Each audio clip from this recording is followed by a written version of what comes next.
नमस्कार दोस्तों। स्वागत है आपका द ग्राउंड रिपोर्ट में। मेरा नाम है समीर आत्मज मिश्र। उत्तर प्रदेश में स्वामी प्रसाद मौर्य के योगी कैबिनेट और फिर बीजेपी से इस्तीफा देने के बाद बीजेपी से इस्तीफा देने वालों की मानो झड़ी सी लग गई हो। 3 विधायकों ने तो स्वामी प्रसाद मौर्य के इस्तीफे के तुरंत बाद ही इस्तीफा दे दिया था। आज कैबिनेट मंत्री दारा सिंह चौहान ने भी इस्तीफा दे दिया। राज्यपाल को भेजे उनके इस्तीफे की भाषा भी लगभग वही है जो कि स्वामी प्रसाद मौर्य के इस्तीफे की थी। यानी उन्होंने भी योगी सरकार पर दलितों, पिछड़ों, युवाओं, बेरोजगारों और किसानों की अनदेखी का आरोप लगाया है। दारा सिंह चौहान पूर्वी उत्तर प्रदेश के मधुबन से विधायक हैं और बीएसपी छोड़कर बीजेपी में आए थे। उससे पहले वे समाजवादी पार्टी में भी रह चुके थे। ऐसा माना जा रहा है कि भारतीय जनता पार्टी से अभी कई और इस्तीफे होने हैं। बहरहाल हम चर्चा कर रहे हैं स्वामी प्रसाद मौर्य की, जिनके इस्तीफे के बाद आज बीजेपी से इस्तीफा देने वालों की वैसे ही लाइन लग गई है जैसे 5 साल पहले बीएसपी से इस्तीफा देने वालों की बाढ़ आ गई थी। पर स्वामी प्रसाद मौर्य को बीजेपी में शामिल कर लेना भारतीय जनता पार्टी के लिए किसी क्रांतिकारी कदम से कम नहीं था। यदि यह कहा जाए कि 2017 में बीजेपी ने दिल पर पत्थर रखकर स्वामी प्रसाद मौर्य को पार्टी में शामिल किया था तो गलत नहीं होगा, क्योंकि उससे करीब 2.5 साल पहले यानी 2014 में स्वामी प्रसाद मौर्य ने न सिर्फ हिंदू देवी देवताओं पर अभद्र टिप्पणी की थी, जिसे लेकर बीजेपी ने जमकर हंगामा किया था, बल्कि प्रधानमंत्री नरेंद्र मोदी को लेकर भी उन्होंने बहुत ही आपत्तिजनक टिप्पणियां की थी। स्वामी प्रसाद मौर्य ने 2014 में कहा था कि शादी विवाह में गौरी गणेश की पूजा नहीं करनी चाहिए। यह मनुवादी व्यवस्था में दलितों और पिछड़ों को गुमराह कर उनको गुलाम बनाने की चाल है। हिंदू धर्म में अनुसूचित जातियां और अनुसूचित जनजाति, पिछड़ा वर्ग सभी शूद्र हैं। हिंदू धर्म के लोग सुअर को वराह भगवान मानकर सम्मान दे सकते हैं, गधे को भवानी, चूहे को गणेश, उल्लू को लक्ष्मी और कुत्ते को भैरव की सवारी मानकर पूज सकते हैं, लेकिन शूद्र को सम्मान नहीं दे सकते। इस टिप्पणी पर कुछ लोग अदालत भी गए थे। हाईकोर्ट ने इस पर स्टे भी दिया था, लेकिन अब बीजेपी छोड़ने के बाद अचानक कोर्ट से भी उनकी गिरफ्तारी के आदेश जारी किए गए हैं। खैर, उस समय बीएसपी नेता मायावती ने उनके बयान से खुद को और पार्टी को अलग कर लिया था और उस बयान को स्वामी प्रसाद मौर्य का निजी बयान कहकर टाल दिया था।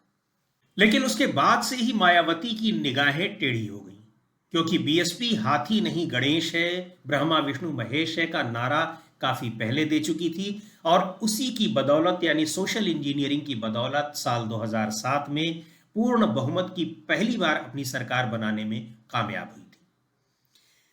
स्वामी प्रसाद मौर्य को एक तो बहुजन समाज पार्टी के राजनीतिक उभार की उस समय संभावना नहीं दिख रही थी और दूसरे मायावती की भ्रुकुटी टेढ़ी होने के बाद उन्हें पार्टी में खुद के ग्रोथ की कोई उम्मीद नहीं रह गई। बीजेपी को जरूरत थी पिछड़े वर्ग के वोटों की।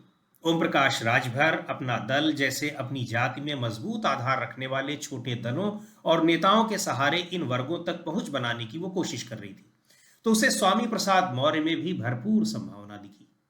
इधर स्वामी प्रसाद मौर्य ने पहले बीएसपी छोड़ी, मायावती को दौलत की बेटी, दलितों का दुश्मन, भ्रष्ट इत्यादि बताया और उसके कुछ दिन बाद वो बीजेपी में शामिल हो गए। जर्मन दार्शनिक फ्रेडरिक हेगेल का एक कथन है कि इतिहास खुद को दोहराता है, पहले त्रासदी के रूप में और फिर प्रहसन के रूप में। हेगेल ने यह बात फ्रांस की क्रांति के संदर्भ में कही थी, लेकिन यह बात स्वामी प्रसाद मौर्य के बारे में भी काफी हद तक सही है। स्वामी प्रसाद मौर्य हेगेल के इस कथन का जीता जागता उदाहरण प्रतीत होते हैं।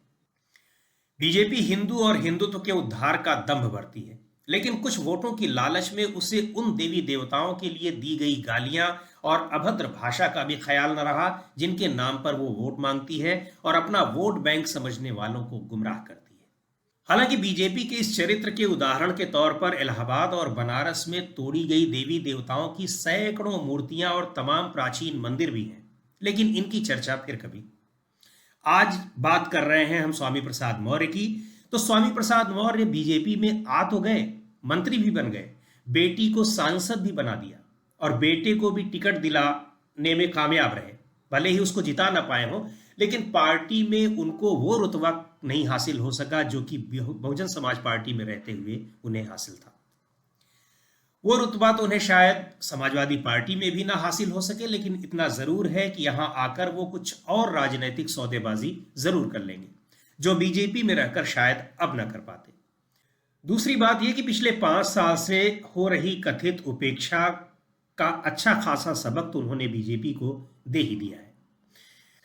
रही बात समाजवादी पार्टी की कि देवी देवताओं का अपमान करने वाले ऐसे नेता को पार्टी में क्यों शामिल किया जा रहा है, जबकि खुद पार्टी अध्यक्ष अखिलेश यादव मंदिर मंदिर जाकर अपनी तस्वीरें सोशल मीडिया में पोस्ट कर। समाजवादी पार्टी के एक नेता ने इसका सधा हुआ और संक्षिप्त जवाब दिया, अब वो विशुद्ध और आस्तिक हिंदू है, क्योंकि उन्हें सबसे ऑथेंटिक पार्टी ने सर्टिफिकेट दे दिया है, उनका शुद्धिकरण हो चुका है।